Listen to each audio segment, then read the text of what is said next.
Hello, my name is Cora, and today I'm going to be reading The Three Little Pigs as told by Elizabeth Ross, illustrated by Rafi. Now let's get started.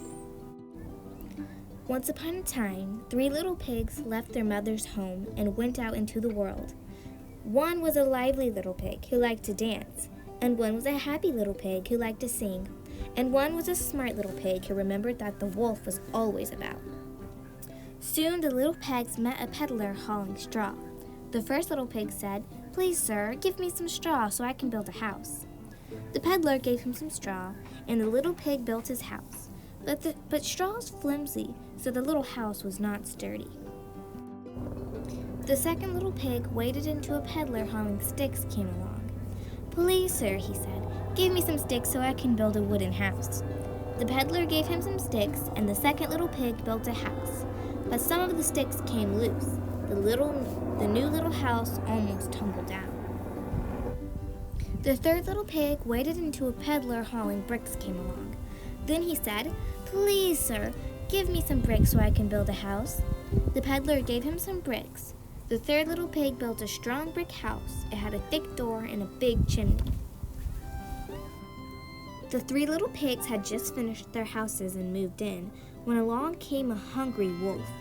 He stopped at the door of the straw house and called, little pig, let me come in." "Not by the hair of my chinny chin chin," cried the little pig. "Then I'll huff," roared the wolf, "and I'll puff, and I'll blow your house in." He huffed, and he huffed, and he puffed, and he did blow that straw house in. But he puffed so hard that he blew the little pig right to the door of the wooden house. The second little pig opened the door and let his brother in.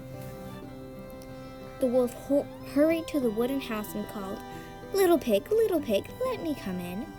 "Not by the hair of my chinny chin chin," cried the little pig.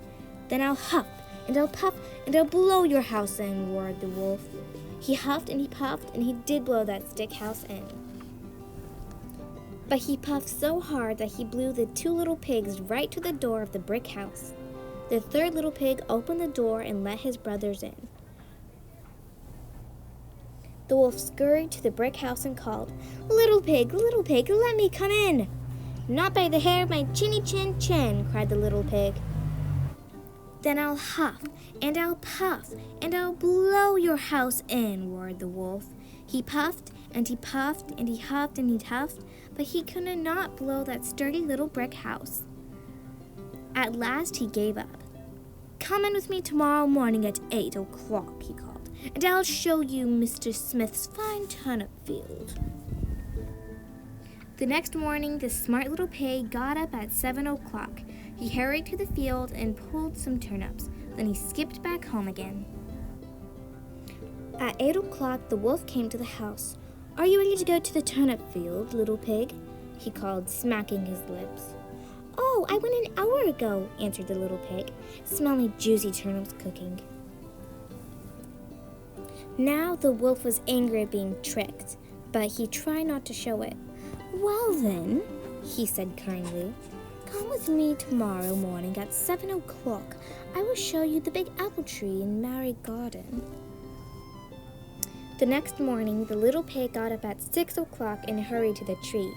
He climbed it and was picking a basket of apples when the wolf came to the tree. "Are the apples ripe?" called the wolf. "Yes," said the smart little pig. "I'll throw one down to you." The little pig threw the apple far, far from the tree. It rolled across the grass to a distant corner of Mary Garden and nestled there in a hard-to-find spot. While the wolf was chasing it, the smart little pig jumped out of the tree and scurried to his brick house. The next day, the wolf came to the house again. "Little pig," he called, "come to the fair with me tomorrow morning at 6 o'clock. We'll have a fine time seeing the sights." The next morning, the little pig got up at 5 o'clock and trotted off to the fair. He saw all the sights. He even brought a butter churn.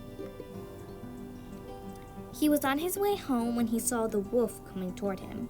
The little pig hopped into his churn and began rolling. Over and over.